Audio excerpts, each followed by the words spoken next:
أدبن ما صنتها يا شيخ سؤال شو قدام بيسي وهدي أنكو صعنا وحويا وحولي سائل كني شيخ وحولي حاس كيجا أو داوعة أو قلين كشيء بل سمركاسي عن أور لهين أيانو قلماضي كدي مركي عنو قلماضي waxay samaysay meeshii nabarkii caabuq ayuu sameeyay nabarkii markuu caabuqii sameeyay kadib nabarkii laftiisii ayay u geeriyootay sababta nabarkii marka magteedii ma la igu leeyahay xaaskaygu maadaama oo galmadii aan anigu u galmooday caabuqii ka dhashay ay u dhimatay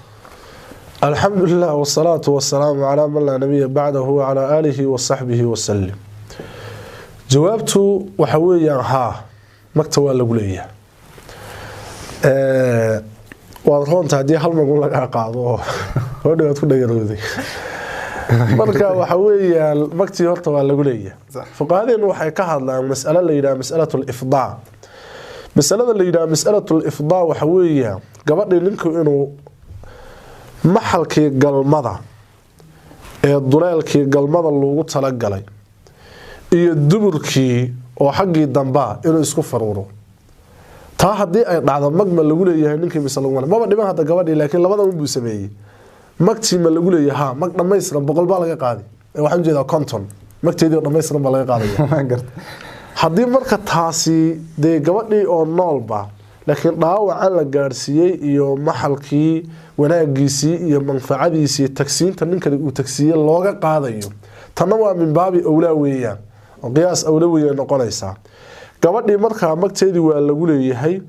laakiin wax qisaas lagu male sababta waxaan qisaas lagu lahayn shubaha meesha ku jirto oo de waxan milkigiisu isagu lahaa qaacidaduna waxa weeyaan saan hore soo sheegnay al-xuduudu tudra'u bishubuhaat dhinaca kale waxa weeyaan Allahu musta'an oo waxay u yaqaaneen fuqahadeenu shibhul amdi ay u yaqaaneen falka wuu qasay laakiin falkani qaaliba mid wax dila ma aho galmadu sida qaalibka wax ma disho shibhul amdi bay yiraahdaan marka magtii oo dhamaystiran baa lagu yeelanayaa wax qisaasan lagu male waayo maxalkaasi uu idmanaa marka hore qaacidaduna waxa weeyaa ma tarataba ala al-ma'dhun falaysa bimadmun wama tarataba ala ghayri al-ma'dhun fa huwa madmun marka taa iyada idan maadaama u haystay galmada sideeda si guud asalkeedii